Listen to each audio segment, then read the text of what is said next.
और ओवैसी साहब इसका हिंदू मुस्लिम में विभाजन करते हैं। भाई आपके मन में सब चीज हिंदू मुस्लिम है, मैं तो समझता हूं ओवैसी जी आपको, मगर आप देश के अफसरान को भी हिंदू मुस्लिम में डिवाइड कर दे। क्या कंसेप्ट है आपका?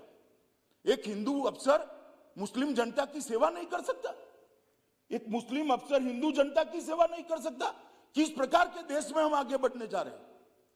अफसरों की संख्या हिंदू मुस्लिम में बांटेंगे और अपने आप को सेक्युलर कहते हैं। काहे का सेक्युलरिज्म? हिंदू मुस्लिम में अफसरों की संख्या बांटेंगे। इस तरह से तो मान्यवर कश्मीर के अंदर शांति नहीं होगी, ज्यादा चिंता होगी, ज्यादा उचाट होगी, संशय बढ़ेंगे। मेरा सभी से निवेदन है कि इस तरह से नहीं करना चाहिए। अभी उन्होंने एक और निवेदन कर दिया मान्यवर कि 2G से 4G विदेशियों के दबाव में किया है। ओवैसी साहब को मालूम नहीं है जिसका वो समर्थन करते थे वो यूपीए की सरकार चली गई है। ये नरेंद्र मोदी की भारतीय जनता पार्टी की सरकार है। इस देश के फैसले ये देश करता है, इस देश के फैसले इस देश की संसद करती है। कोई हम पर दबाव नहीं कर सकता और हमने उसको इसलिए रिस्ट्रिक्ट किया था मान्यवर कि कुछ समझने के लिए समय चाहिए था। अब फाइन न फैलाई जाए इसके लिए एक समय चाहिए था।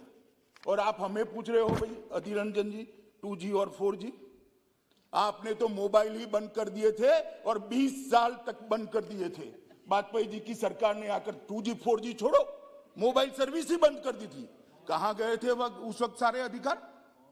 मैं आपको पूछना चाहता हूं माननीय आपके माध्यम से, कहां गए थे सारे अधिकार? जब विपक्ष में बैठते हैं तब अपने समय में क्या किया था वो भी तो थोड़ा याद रखना चाहिए, वरना फिर सुननी पड़ेगी।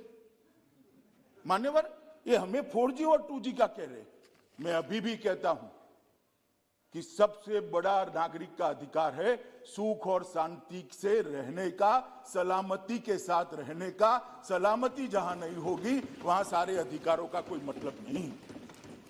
ये नई फैशन शुरू हो गई। मान्यवर मैं कहना चाहता हूं कि ये जो लोग कह रहे हैं कि हम विदेश के दबाव में आकर कह रहे हैं, मैं उनको पूछना चाहता हूं कि किसके दबाव के अंदर धारा 370 को इतने समय तक चालू रखा आपने? ये तो जरा बता दीजिए, किसका दबाव था? कौन प्रेशराइज करता था?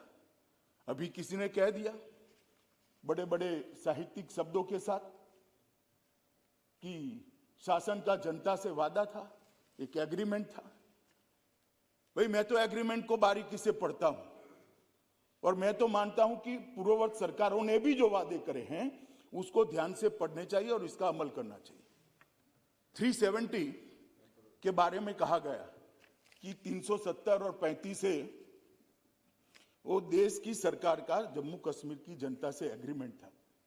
एग्रीमेंट जरूर था मगर उसमें टेम्पररी शब्द आप भूल जाते हैं पढ़ने का। ये टेम्पररी था और जो मेरा हिसाब पूछ रहे 17 महीने में स्टेटहुड कब दोगे, स्टेटहुड कब दोगे, स्टेटहुड कब दोगे, हम जरूर देंगे।